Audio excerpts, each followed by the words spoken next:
ଆମର ଏଇ ଯେଉଁ ଝଗଡ଼େଶ୍ୱର ମହାଦେବ ମନ୍ଦିରର ପ୍ରତିଷ୍ଠା ଉତ୍ସବର ଆଜି ପ୍ରସ୍ତୁତି ବୈଠକ ବସିଥିଲା। ଏଥିରେ ସଭାପତିତ୍ୱ କରିଥିଲେ ଦେବେନ୍ଦ୍ର ଦାସ ମହାପାତ୍ର। ତାଙ୍କର ନିର୍ଦ୍ଦେଶ କ୍ରମେ ଆମର କମିଟିର ସଦସ୍ୟମାନେ କିଭଳି ଆସନ୍ତା ଆମର ଯେଉଁ 3 ତାରିଖ 4 ତାରିଖ 5 ତାରିଖ ଆମର ପ୍ରତିଷ୍ଠା ଦିବସ ପାଳନ ହେବ।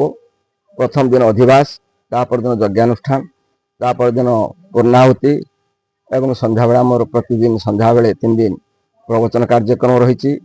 ସୁଦୂର ପୁରୀରୁ ନେମାଳ ମଠରୁ ସେ ଆସୁଛନ୍ତି, ଜଣେ ପ୍ରତିଷ୍ଠିତ ପ୍ରବଚକ। ତେଣୁ ଆମର ଏତଦ ଅଞ୍ଚଳର ତଥା ପାର୍ଶ୍ୱବର୍ତ୍ତୀ ଅଞ୍ଚଳର ବହୁ ବଦାନ୍ୟ ବ୍ୟକ୍ତିଙ୍କର ଦାନରେ, ସାହାଯ୍ୟରେ, ସହଯୋଗରେ, ପରିଶ୍ରମରେ, ଆର୍ଥିକ, ଶାରୀରିକ, ମାନସିକ ସମସ୍ତ ପ୍ରକାର ସହଯୋଗରେ ଆମେ ଆଜି ଏତେ ବଡ଼ ମନ୍ଦିର ତୋଳି ପାରିଛୁ। ତାଙ୍କ ପାଖରେ ଆମେ ଚିରକୃତଜ୍ଞ। ତେଣୁ ଆମେ ଏଇ ଆମର ସମ୍ବାଦ ମାଧ୍ୟମରେ ବିନମ୍ର ନିବେଦନ କରୁଛି, ସମସ୍ତଙ୍କ ପାଖରେ ଆମେ ଭୁଲ ପ୍ରାର୍ଥନା କରୁଛି, କାହିଁକିନା ଆମେ ସମସ୍ତଙ୍କୁ ଠିକ ଭାବରେ ଡାକିପାରିନୁ, ସମୟ ସ୍ୱଳ୍ପ।